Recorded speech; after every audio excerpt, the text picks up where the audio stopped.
All right, good afternoon, everyone, and thank you for joining us today. My name is Tony Mellenthin. I'm a soybean farmer from Wisconsin. And now you might wonder why I'm up here on the stage with these people from the entertainment industry. But I'll tell you why. And it's because everyone on this stage is both passionate and they're committed to sustainability, and I'm one of them. On our farm, my wife and I, we have two daughters. We have a third child on the way, and we are the third generation to raise our family on this farm. And for our farm to be sustainable means a lot to us. It's important, and it goes beyond the financial sustainability. It goes to the environmental and social sustainability. Really, what we say on our farm is that we want to improve the air we breathe, the water we drink, and the soil in which we grow our crops. Not for us, but for our children. So with that, let's start with our panel. The entertainment industry is uniquely positioned because of let's be honest, the sheer volume of waste that's used in the production of movies and TV. So I'll start with introductions. First off, next to me is Danica Vallone, founder and CEO of Red Hen Industries, an LA-based design and fabrication firm for film, retail, and large-scale experiential activities. Red Hen is one of the only queer, female-owned fabrication shops of its kind and works to build with environmental sensitivities and community outreach in mind. Among her many other roles, Danica is also a founding member of the Green Committee for the Art Directors Guild and specializes in alternative material research and implementation for the union. Welcome, Danica.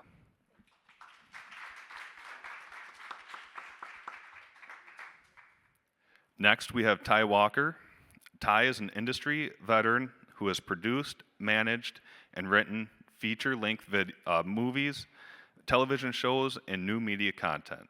Over the years, Ty has made his mark as a leading indie movie producer and has become known for passionately producing movies of various genres and budgets around the globe. He currently serves as SVP, production of Kevin Hart's Heartbeat Incorporated. Welcome, Ty. Thank you. And on the end, we have Todd Holland, award-winning director and producer and first vice chair of the Directors Guild of America, who first entered the entertainment industry at the invitation of legendary director Steven Spielberg. He also serves as the co-chair of the Guild's Sustainable Future Committee.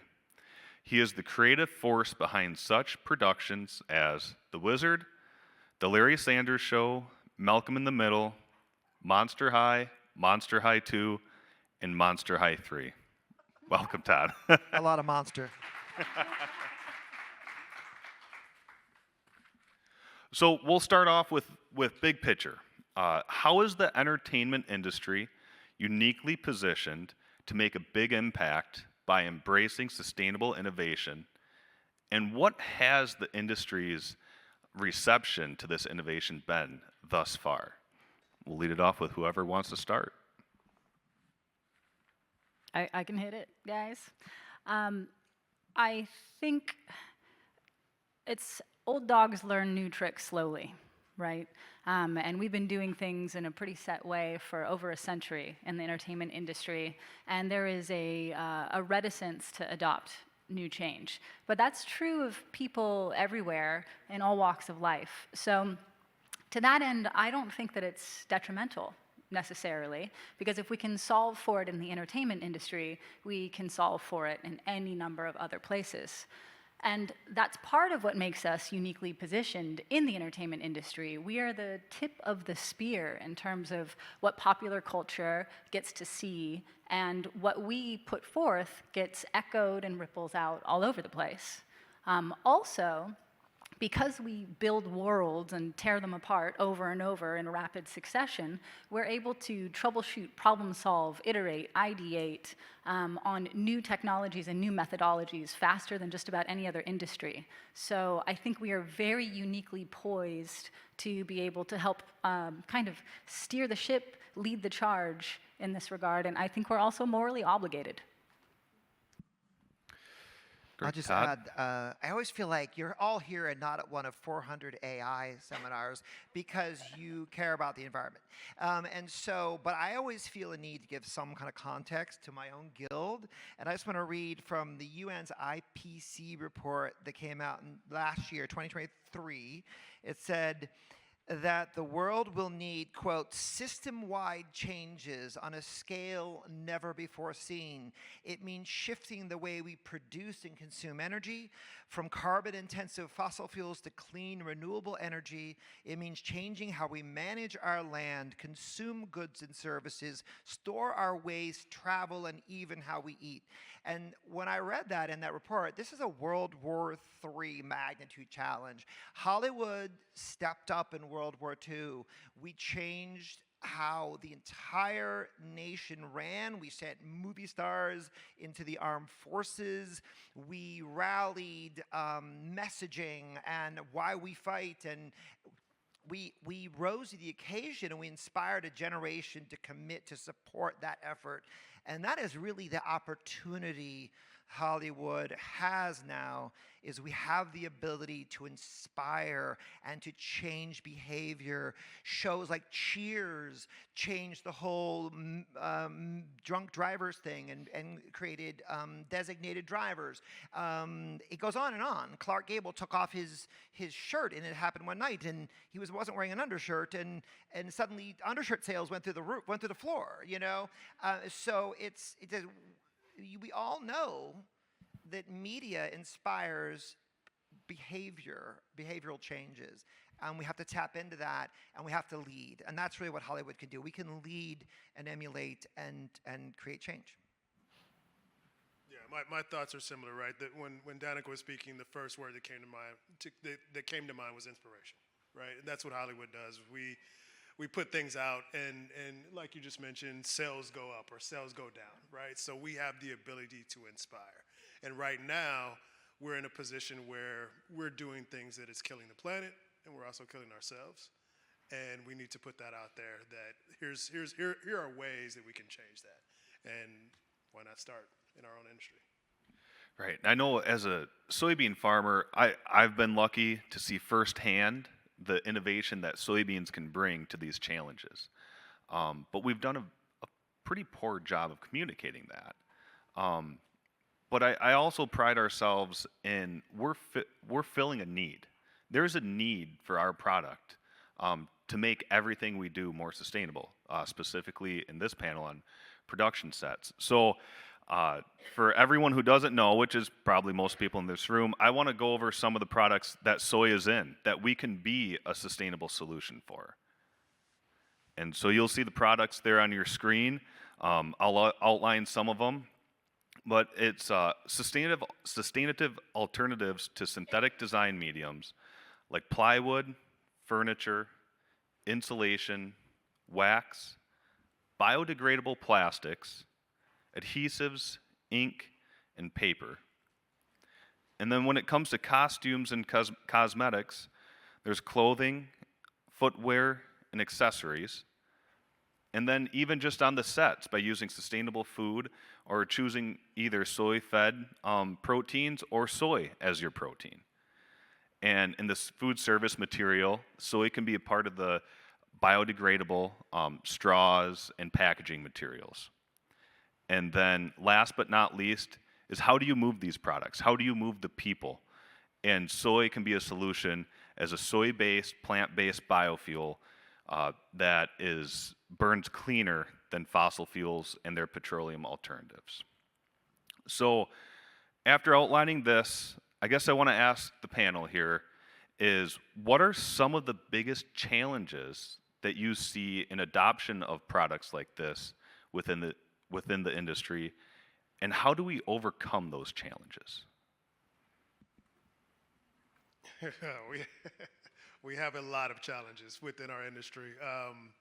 I think the biggest thing that the three of us have all discussed is our industry is time and money, right? We do not have a lot of time to produce this content, our content. And so oftentimes, as Danica said, things have been done for over 100 plus years, right?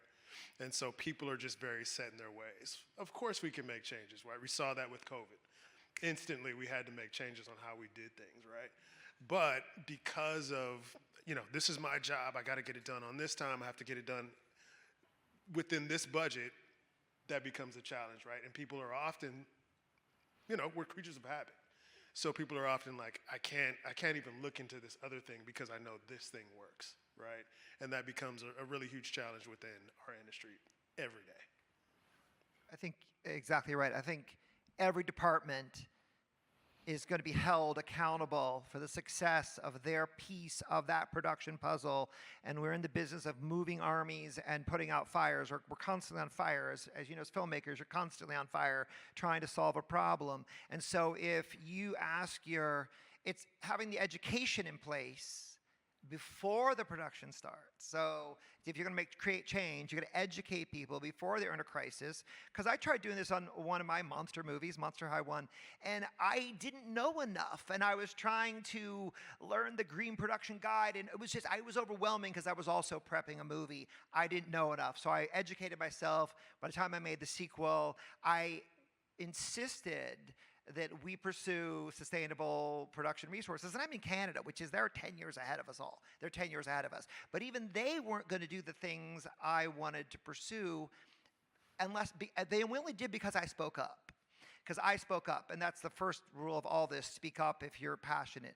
But, the problem is having the information in people's fingertips and having the education in place so that when the crises are rolling in, this is not going to derail them and make them want to reject everything you're suggesting.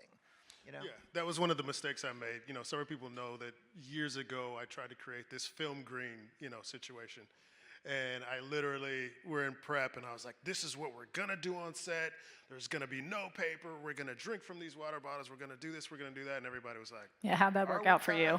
Are we gonna do that? Right? And I failed. But over the years, you do start to learn, and you say, okay, well, let's slowly implement these things. And that definitely helps. And crises do abound. I was telling a story earlier today, and the stakes are really, really high, especially from the fabricator side of things. So I own a fabrication shop. We build the sets, we build the scenery, and it has to show up on time, and it has to be perfect, or else. And sometimes there is an or else. And we ended up having to use a non-standard adhesive, and the recipe had changed basically overnight. VOC count had mandated something different, and my acrylic sheets did not stay on the flats they needed to be on. I roll into a studio lot, things are sloughing off. It cost me $50,000 and 3 people lost their jobs. One small mistake. One material change that I didn't have enough time to test. So the trickle-down effects for something that seems as small as like, well, yeah, I'm gonna try some soy adhesive. Let me see how that's gonna go. Yes, but also I need the time, the space, and the grace to be able to implement it, stress test it, and make sure that it's battle ready so that I don't have to lose workers and pay out of pocket for the mistakes along the way. So that's one of the barriers to entry. And then it's just the knowledge of what's on the screen right now. And so many of us, like you said, don't know that these things exist. So doing things like this panel at South by are a really great move along the way. And I hope to see plenty more of that. And I'll just point out that, again, it's that exact problem. Every department, grip, electric, set design, costumes, they don't want to be the ones who fail because they tried to go sustainable in some way that isn't tested. So every single department does not want to be the weak link that gets blamed because then they won't work again. And so that's the fear factor you have to get over, and you have to come together as a production and support one another and understand what you're doing. And it sort of takes piloting this a little bit. You pilot it on productions that have the courage. Like they had a couple Netflix shows. They wanted to bring in electric fleets for a transpo. And the transpo people were so nervous that they insisted, and they said, you know what? They said, we're going to bring in the whole diesel, the whole regular conventional fossil fuel fleet. It'll sit in the background, and if you have a problem, you just switch over. And they said, fine. And they had 2 fleets basically rented, more money, but that was to get over this discomfort curve. And the electricity fleet on that production worked so well for them, they sent the traditional trucks back, and they kept going with electric. But we're in a transition. Everybody's nervous. So if I'm hearing it correctly, as US Soy, something we could just start off by doing is promotion and education. Correct. Correct? Absolutely. Okay. And access, plenty of access, and find the people who are willing to take the risk, but give them the gift of enough time to implement it so they don't get caught out. Awesome.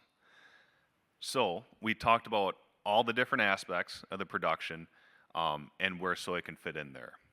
What do you guys think is the single most important thing filmmakers can do to lessen the impact on environment? The single most important.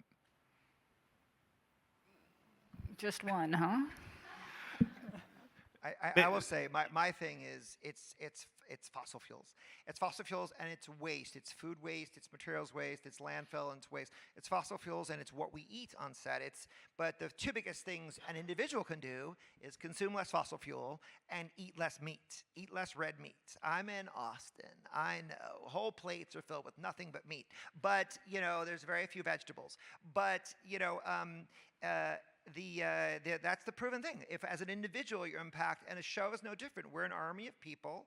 We have to figure out how to use less fossil fuel and how to change how we eat and where the waste goes. Because food waste in landfill is 23 times or something, I don't know the exact number, but it's something close to that, 23 times worse than traditional carbon when it's anaerobically decomposing in landfill. So food waste is a huge deal. Danica, if you want to do a 1A and 1B, Okay, thank you, allowed. Margaret. Hearts and minds, baby, hearts and minds. I think it's the philosophy, and I think that it's not specific to the film industry. I think it's personal first and foremost. And for me, it's just looking for whatever opportunities I can find along the way in the course of my regular business to make sometimes small and sometimes large changes. But the small ones have to be given, equivalent value along the way. And I think it's just positive modeling, and you have to, have your core in that kind of place to invite the opportunities. Yeah, for me, it's about challenging each department, right? Because every department has a different responsibility. Every department says, oh, my department's, the one that really counts, right? Yeah. That's the joke, right? So what I do is it's challenging each department to figure out a way. Maybe it's just for that project, right? But figure out one thing to do that is eco-friendly, right? At Heartbeat, we have a lot to learn, but we're also making steps, right? So take, for example, our trailers. We use lightning, right? And we have solar panel trailers and trucks, right? Which cuts down on the tons of generators that we usually use, right? So that's one thing from Transpo. Or art department, building. We build sets, and we use tons and tons of lumber. There's a company out of Georgia that's it's Life Cycle, right? So it's like one of my most memorable experiences was a show where I had to build all these sets in like 3 different stages. And I spent I don't know how many millions of dollars building those sets. And then at the end, I'm going back to the office, I'm running through the stage, right? And I was like, oh man, I cleaned it out. And I look in the back, and all the lumber that I purchased is now in dumpsters, right? And I'm like, what? It's just, it's a waste of money, but then it's also, we cut down I don't know how many trees to build these sets, and then we just threw it away, right? So with Life Cycle, we can take that wood, they'll take it and they'll repurpose it. Right, they'll use it. You can buy it for other sets, or they'll just take it into the community and they'll use it to build houses or whatever the case may be. So there are these different opportunities that we can start putting into the, our routine and our journey. And it's not just any old wood either. I mean, it is like top shelf, Right. perfectly parallel and plumb virgin wood. It is. It's deforested on the other side of the world, Indonesia. Like most of what we use is Luan for our flats, and any of you who work in the business are well familiar with this.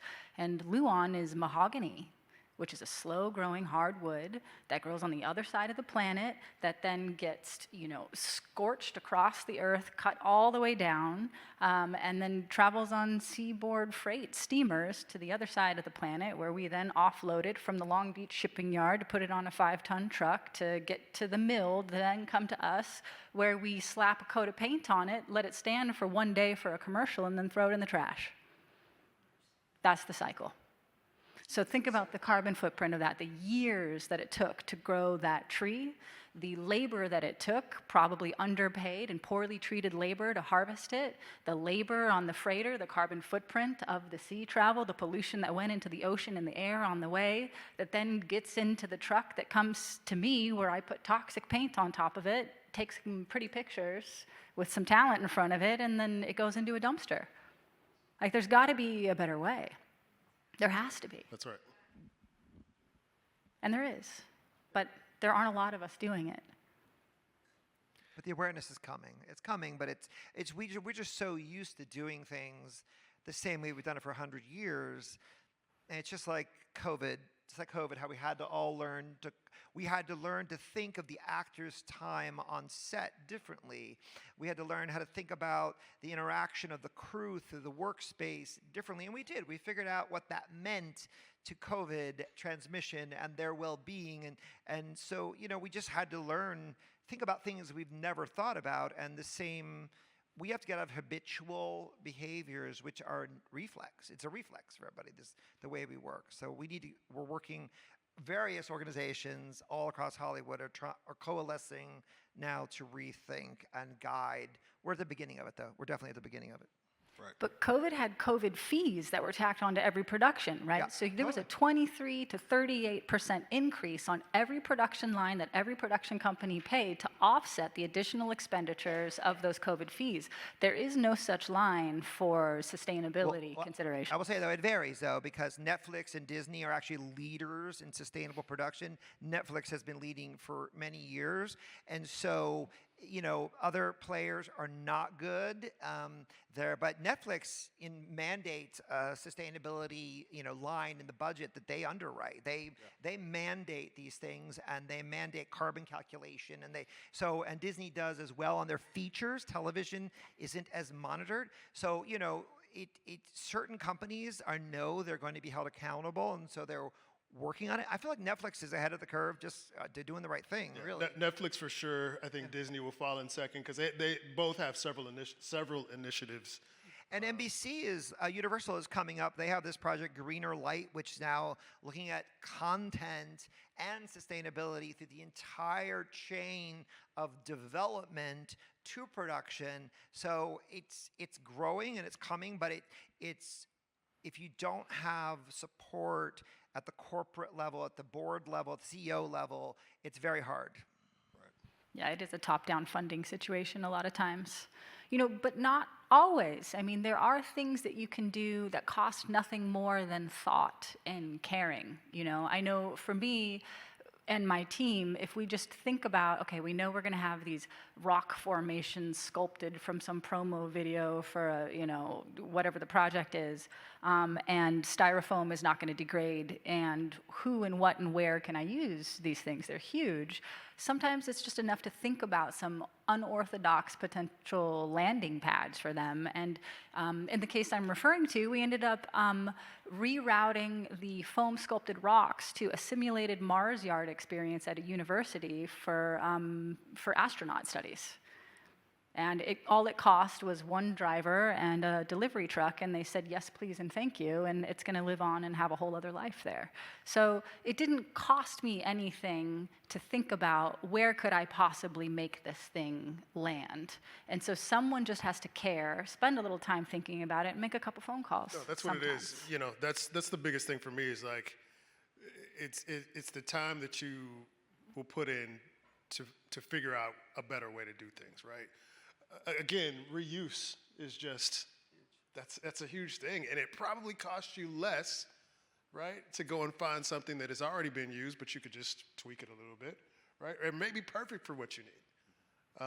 So it's just thinking about things or in an unorthodox way. I say one more thing though. I want to make sure that because you're not at Netflix or Disney, doesn't mean your voice can't create change. That's what Danica said. Because I was at a corporation that is not so engaged, and I was the one speaking up about, and they weren't paying for any of this, and my production couldn't afford it, but we found a way to implement sustainable practices on our own through sheer force of will. And when anybody speaks up, Daniel Shiner, he's at a panel here with the Shiners, the Daniels are here, but he often talks about how he approaches the sustainability people, and the sustainability departments are often siloed, and they're not allowed to call directors. So they're thrilled when directors call them. And so, you know, your single voice, the one person, if you're an AD or you're somebody, you're a production designer or whatever, you may not be the top of the food chain, but you can inspire people by just speaking up. So even if your corporation's not one of the good guys. Yeah, please just care. Just keep caring. That's it. Like, just keep caring. Yeah. Well, I think the greatest part of this conversation so far is U.S. Soy has a solution for almost all of these problems. And we always pride ourselves on being innovators, but we haven't been collaborators with the innovators in your industry like yourselves to integrate this into what you're doing. And we need to change that. I told them they need a soy sizzle reel to show, and we could see all in a poppy kind of, because we were sent a bunch of links to things, and it wasn't that interesting. But if you had a poppy sizzle reel that really was, anyway, so they're working on that To now. them in the language they understand. And just going back to that, I think TikTok. just there's so many of us that don't know what soy can do, right, or what we can do with soy. Recently, we had a makeover in the Heartbeat office in LA of one of our studios with just all soy products, right? Or things that are, were biodegradable or eco-friendly. And even down to like the pictures that they put on the wall, they were soy ink. Yeah. Right? Which the LA Times only uses soy ink now. These are all things that we're finding out. We're just like, what? I mean, the pictures are beautiful. Right, so it's just there's a lot of unknowns for a majority of us. So, yeah, that would be great. Well, I even said the two biggest things you could do both have soy solutions, because tofu is like the go-to plant-based, food source. There's many other versions, but tofu is like the major one, the one we've all heard of for a million years. And then renewable diesel, is the diesel alternative, and it has a huge soy component buried in it somewhere. But the two things you could do is use less fossil fuel and eat less meat. Ironically, both have soy solutions. That's great. That's really great. Gold star, gold star.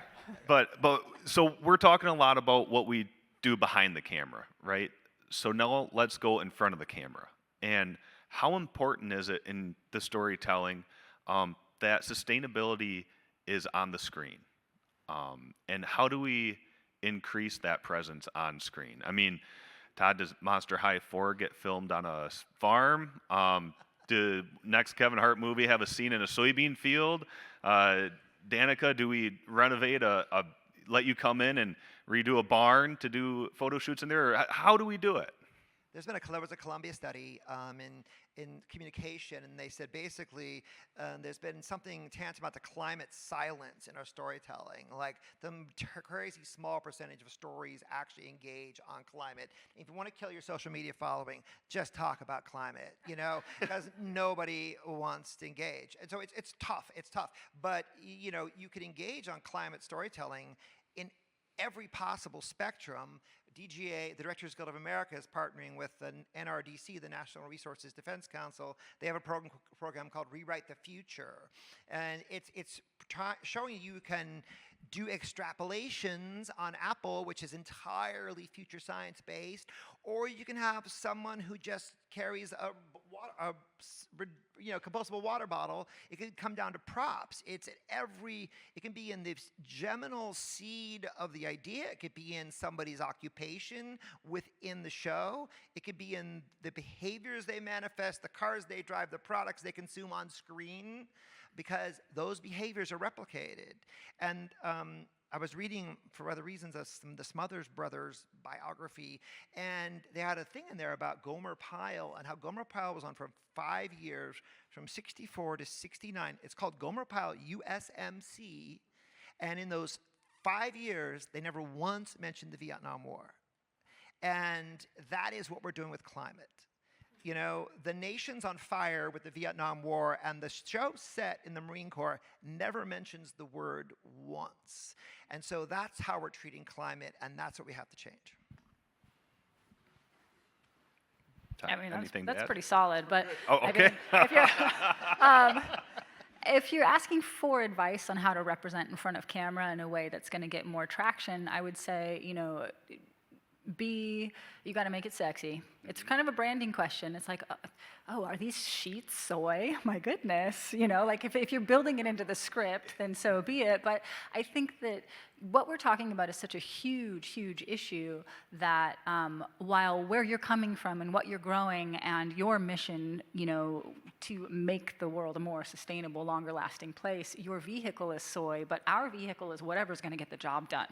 And so the thing for, I think, you to do is to be a clear and true voice leading in the right direction, but not to the exclusion of any of the other good players that are also on the scene.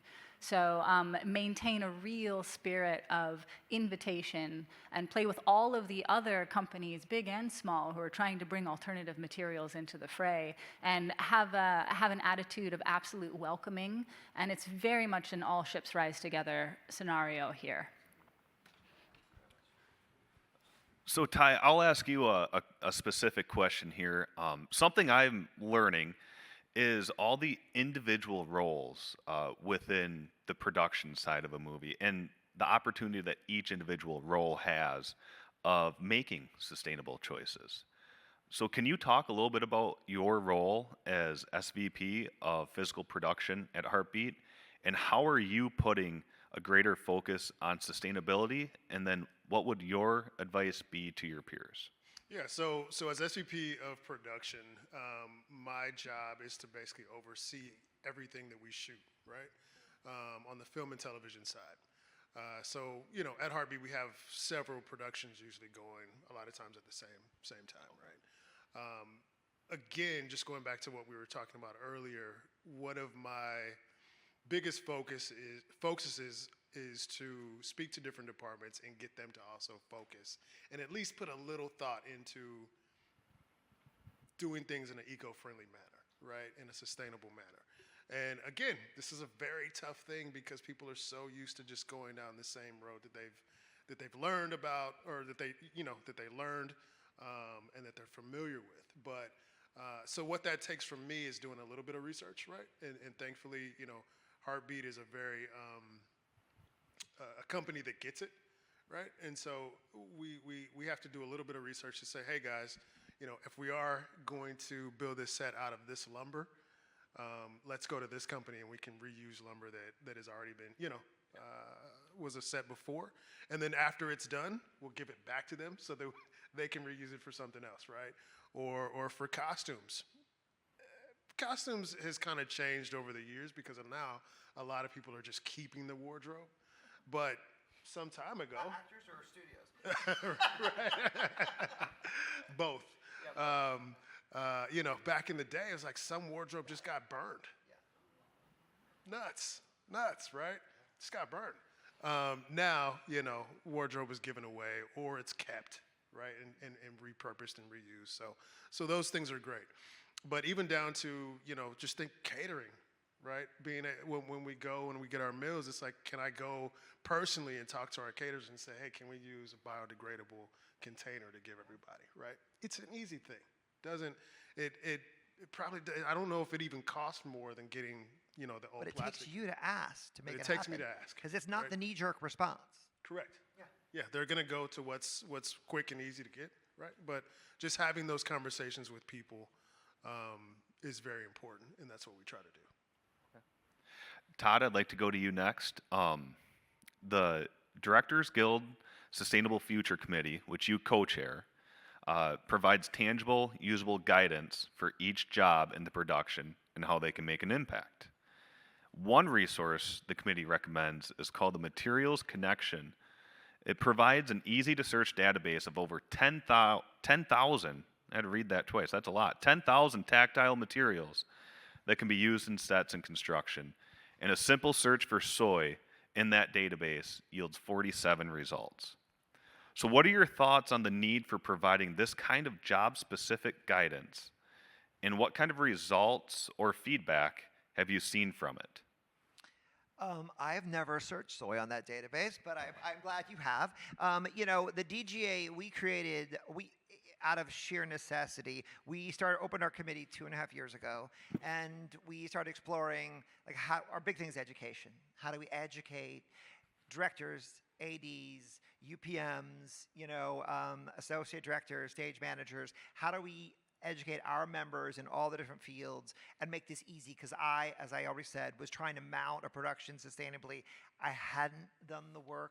I was overwhelmed and I failed. I've learned most from my failures, in terms of this. So we knew we had to create sort of a push button, immediate resources where people can look for the subject they needed, tap the button and get what they need. So if you go to dga.org on the public facing page, it's available to the public, so any filmmaker anywhere can access these tips. It's called the DGA Pro Tips, and there's a resource guide in there, but it talks to you specifically by your category. If you're a director, an AD, a UPM, a stage manager, and you go through category by category about messaging, vision, communication, clean energy, and our goal was to create tools that someone like me trying to do the right thing could find it simply and easily.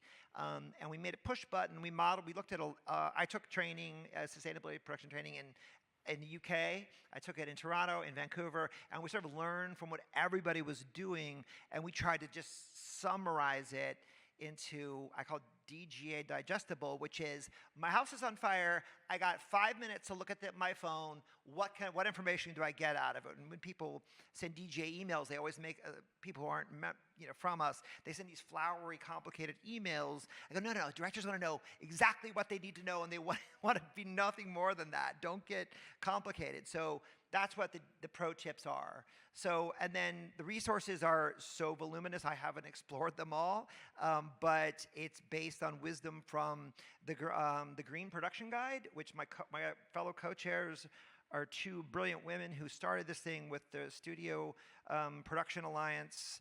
Is that what it's called? ESPA. Is what it's called? They started this 14 years ago. They started the Green Production Guide.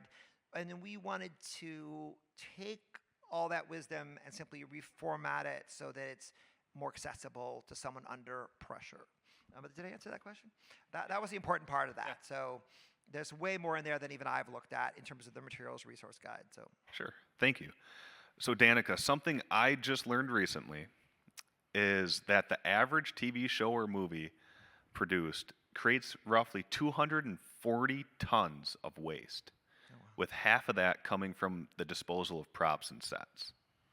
So in the conversations we've had, I've heard you talk about the immense pressure of creating those sets and not just creating them, but making sure it all goes right, timely. You don't have a failure on a product. You referenced that earlier. But I've also seen your innate ability to lead and to want to enact change, and your ability to kind of do R&D, or your willingness to. So can you talk a little bit about the challenges that you have and then how you create that balance. Because I think that's interesting. And I'm going to go to a slide that shows your Luan product that you referenced earlier. So, Yeah, it's not a pretty picture.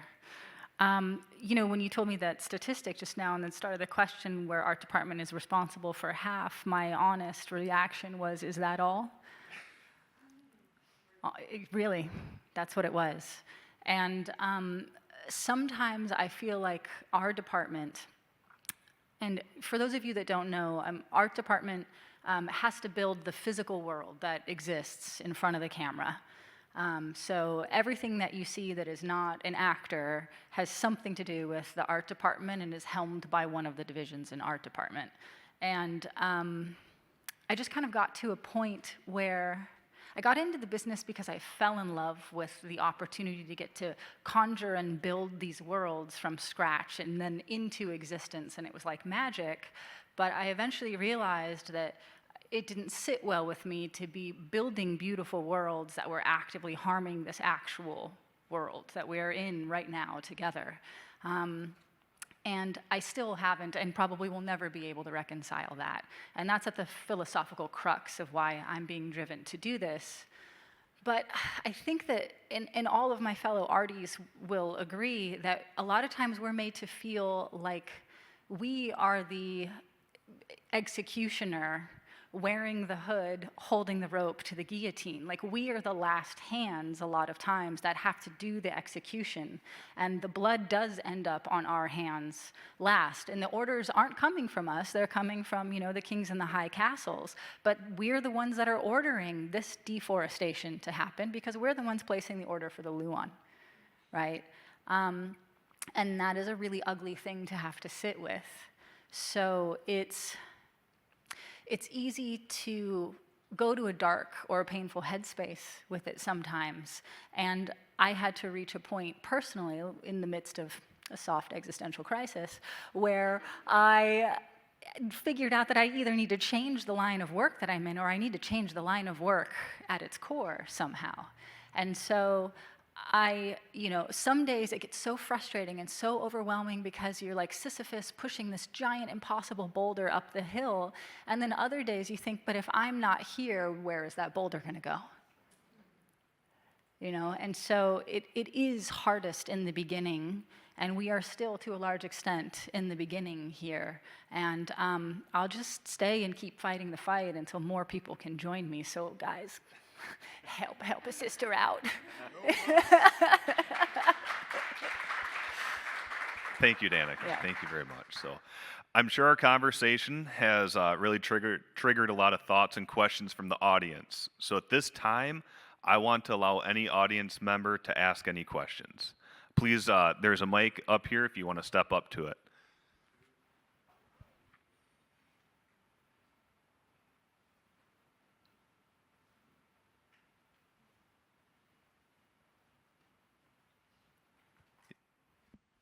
Hi, thank you so much for being here.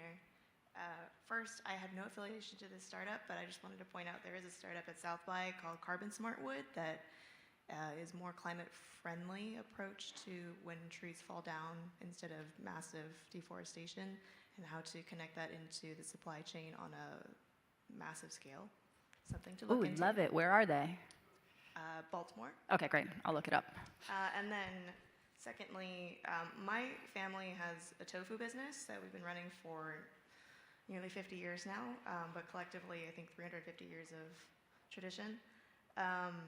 And just curious, we make more than the plain white blocks. There's a lot of diversity in tofu and soy-based protein products that have been traditionally made for thousands of years. And so how can we tap into the production and film industry in our locality, as well as, we generate a lot of waste as well as the soy farmer had mentioned, Tony. We generate about 2 tons of spent beans every week, and it goes to the landfill because nobody wants to take it.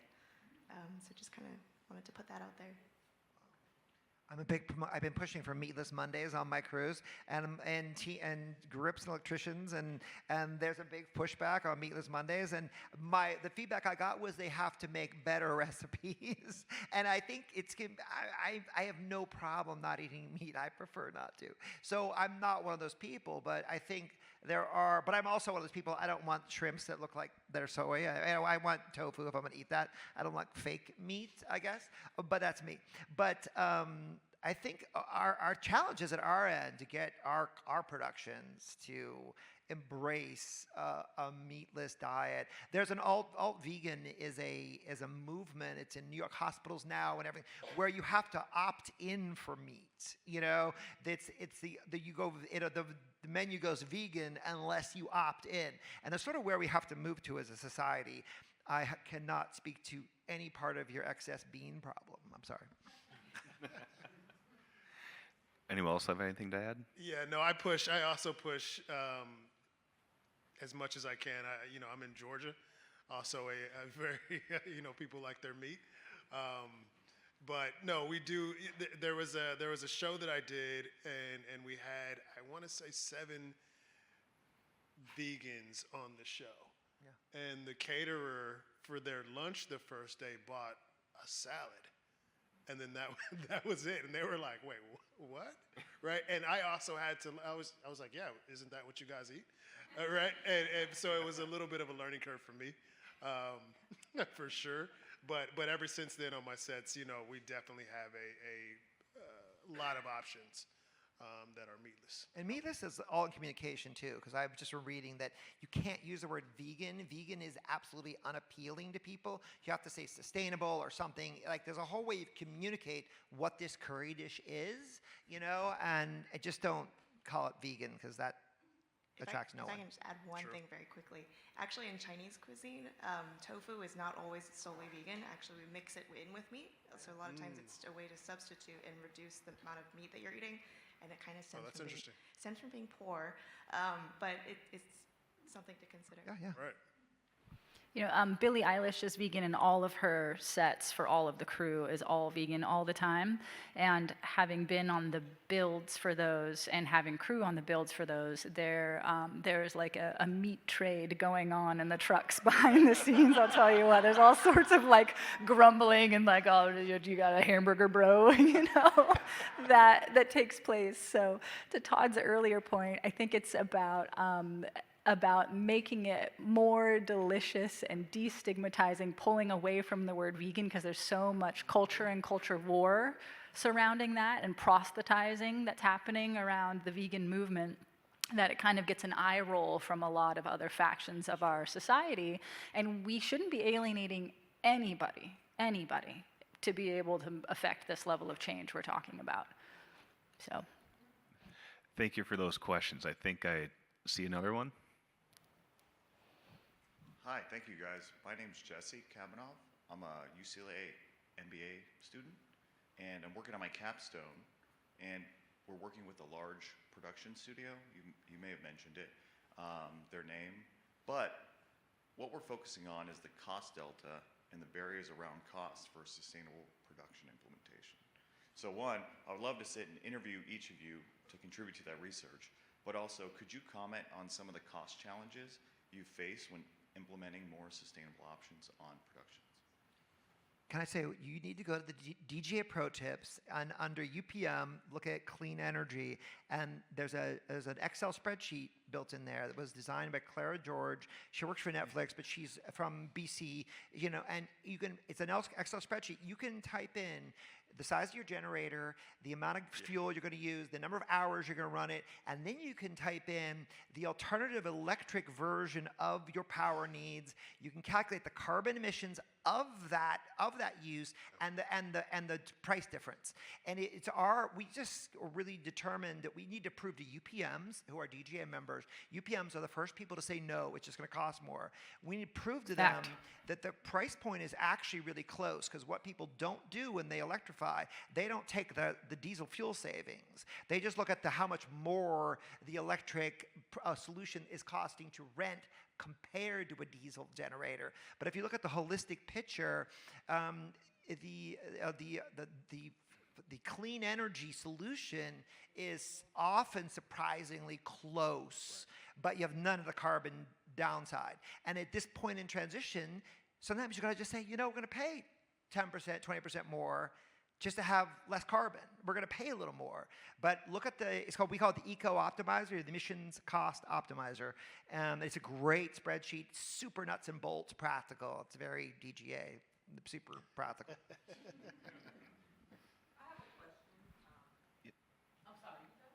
Oh, no, come here. Go ahead. Yeah, okay. If you don't go to the mic, we're not going to hear it on the film afterwards, though. Yeah, that's the thing of it. Yeah.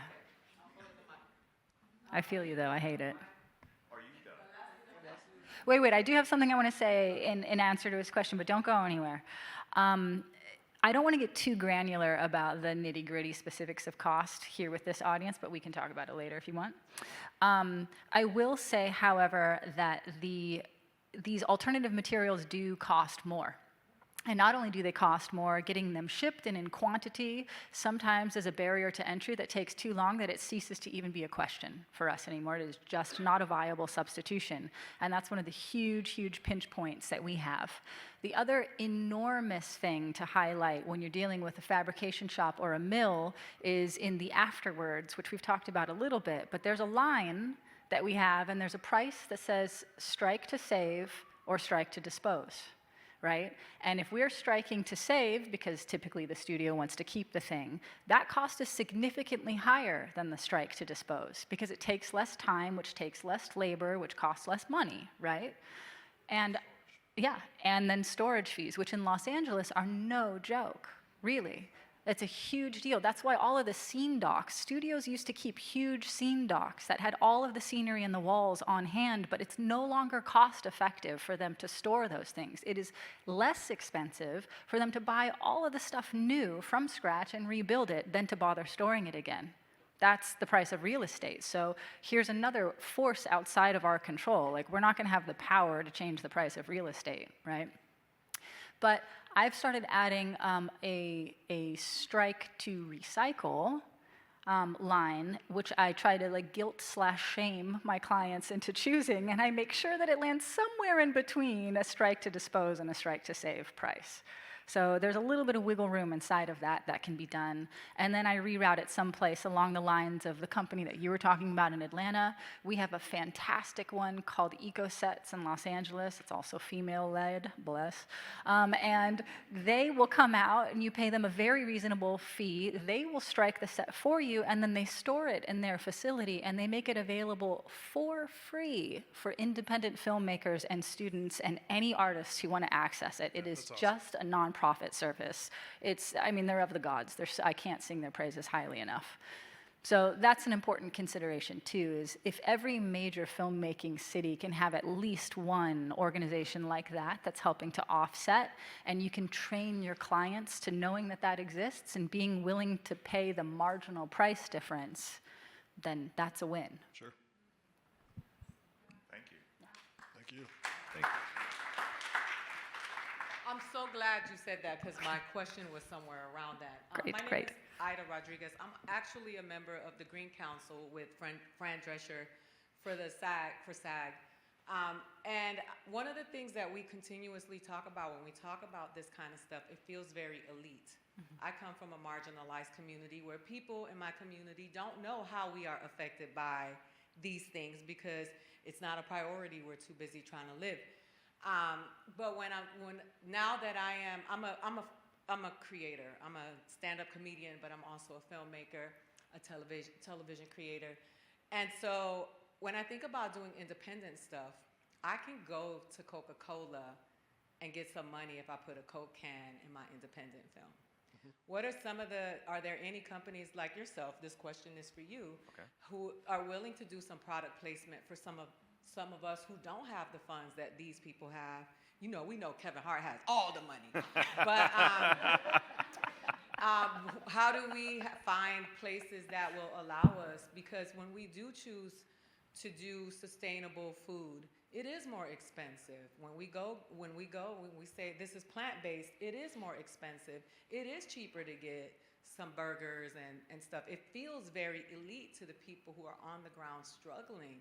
So are there any places that are willing to meet us where we are in our budgets, because we're not Netflix and not Universal, that can help us so that we can also help the planet? Because they put the onus on the individual a lot, but those corporations are the ones that are really killing the planet. And then you're telling people recycle and buy a Tesla, but then they're dumping oil in the ocean. And why the gun needs to be on them? And sure, we should all be involved, but that's a lot of onus to put on individuals who are just trying to survive.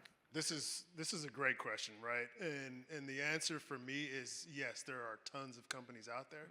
They have to be asked, right? Gotcha. And I think you're correct. A lot of these companies are very harmful to our environment, right?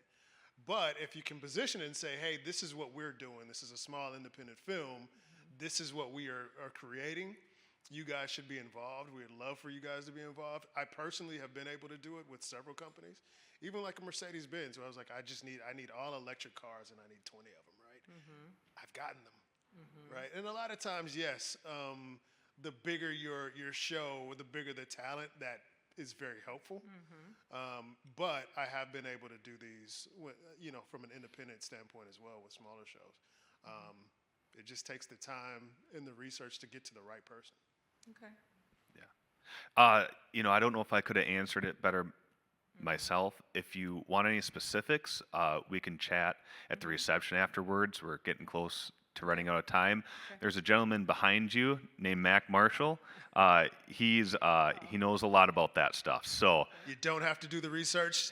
That guy right there can be done.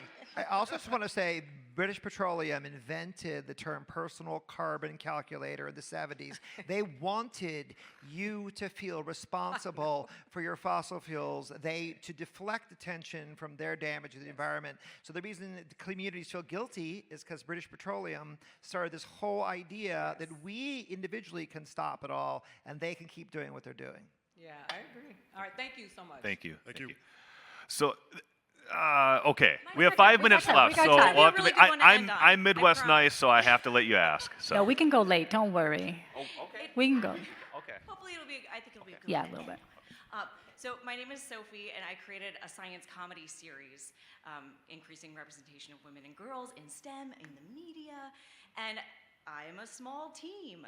We have been operating independently for a while, and as someone who always wants to find joyful solutions to serious problems, it's something that on my small team we can manage because we're a science show. It would make sense to live what we talk about, and I think about, when we get picked up or when the right thing happens, how am I going to scale that as a team leader in a way that gets everyone excited about it, so that there isn't a secret meat trade happening, or I'm not the one who gets I've been the recipient of the one vegan salad, and it sucks. But how can we excite folks? Is it something that's like a company-wide? Is it as simple as like an audit or a retreat or a certification or those kinds of incentives? What are examples of ways you've found that get people really just like excited to be part of a change? I'll say the examples I've been told. I've never had this. I've never worked for a company that provided eco-stewards. Eco-stewards are a new position. Netflix has them. Disney has them on their movies, where they're in charge of managing the whole sustainability profile on a movie. And they're not the PAs picking up the reusable cans. They're supervisors.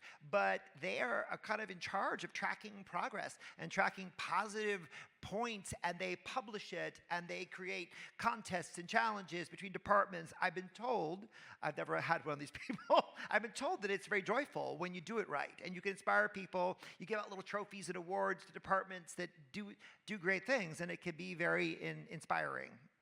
So we've been toying with the idea inside of the art department with creating kind of a merit badge system. Part of what we're seeing, the more we work on this, and what I'm frustrated by, is there's incredible siloing that's happening, even among our own unions and separations. You know, the fact that the DGA has done so much incredible work on sustainability already, and then the art department is doing their own separate work on sustainability, and we're all kind of having the same conversations that are reinventing a wheel that has already existed for a very long time, feels like not the most effective means of moving forward. So I'm trying to look for ways to allow people behind some of the curtains and to move between the different departments and the sectors while still speaking to my area of expertise. So specifically what I'm talking about is right now we're toying with this idea of letting young, hungry, hopeful art department, creatures into the fray and letting them train with much more veteran art department people, helping to give them placements inside of jobs. You know, they're green and they're hungry and their minds are fresh, and what better time to embed better practices? So we're coming up with like cute little patches and things like that. So award for most creative, rerouting of a set piece, kind of a thing. Awards for like most unusual material, like that you managed to sneak onto a set, kind of a thing. Like all sorts of like silly gauntlets that we can run. We'd also be doing a fundraiser that's you each have $100 you can only buy from the 99-cent store, and you have to build this entire world, and that world has to be shot and turned into a sizzle, and then you get an award for the best sizzle that happens, Things like that are easier to march out into the community, and they kind of break down some of the barriers of the gatekeeping that happens, because Hollywood, more than many other industries, is heavily gate-kept, right? Which I think you're probably butting up against all the time. Yeah, all the time. And as someone who came up in the trenches, really like gutter warfare style, in my pathway up and through, I can appreciate that, and I really recognize the beauty of that grit and tenacity when people are trying to break through at that level. So keep going, keep going. We can talk later. We can make it fun. It'll be okay. Yeah.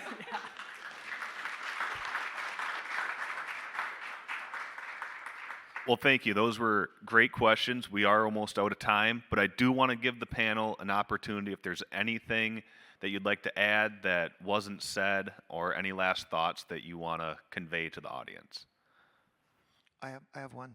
When I started directing, I assume many of your filmmakers, we're not going to get cut off at zero, right? It's just like the Emmy. I hope not, because Am I Mike's gonna about to go get dead paid if off? we are. Just like the Oscars. I was a runner when I started directing, and filmmaking is such from the idea to the script to the production to the post to the release, it feels an impossible distance. And I used to run 3 miles a day, but when I ran on the beach, which I didn't do very often, I would get overwhelmed because I could look forward 3 miles and see the end. And the only way I learned to process this is I would lower my gaze and I would hold the finish line in my mind's eye, and I would just look 20 yards ahead. Because I would get discouraged if I looked 3 miles up. I just never felt like I went anywhere. And so my whole attitude about filmmaking is that the journey feels so vast and so complex that I use the same thing. Like, you got to answer 10 million questions before you get from an idea to a release. And you can't look at the end. It's too far. But you have to hold the goal in your mind's eye and lower your gaze and keep moving. And that's how I think we're going to get to a sustainable world. If we look too far ahead, it's too complicated. It's overwhelming. We have to lower our gaze. Yes, I'm actually saying don't look up. And you lower your gaze and just put your nose down. We're going to put our noses down. We're going to be bullheaded, and we're just going to keep moving. And we're going to get to that vision we're holding of the finish line, but we're not going to get depressed and overwhelmed by the feeling of never moving closer. That's my thought. My thoughts is this: let's just do something, right? We may not be able to solve every issue. I have 2 young kids, and I am terrified for them. And so, it's a commitment of mine to try to be better and do better, right? And what we do is very complex, right? We have a lot to do every single day in order to make these shows, happen from concept to delivery. But let's just figure out, each one of us, let's figure out something that we can be doing that's eco-friendly and sustainable every day. Well, now I feel like I have to say something. Say something. You do. You do. Okay, Have to say something. all right. I would just Take say. us home, Danica. Okay, I'll take you home. I'll land the plane. Let's do it. What we do for a living, what we are lucky enough to do for a living, is world building in the most powerful way that I have ever encountered or been privileged enough to participate in. I just refuse to do that if that world building is world destroying at the same time. Thank you. Thank you. So to wrap this up, I just want to thank everyone. I want to thank the panelists, and I want to thank the audience, truly, from the bottom of my heart, because as my wife and I are raising our children, being the farmers that we are, we're instilling a sense of pride in them of how we farm, and that how we farm is creating a better tomorrow. But we've also learned that the products that are being made out of what we grow can create a better tomorrow through various industries. And that's something really powerful, and I can sense that same energy and that same power, and just, like I said, that same energy in this room today as when we talk to our kids about creating a better tomorrow. So truly, thank you, everyone. We have a reception right outside. It's probably already started because we ran late, but that's all right. So please join us out there in the reception. Any questions that didn't get answered, we're going to be out there. So please join us.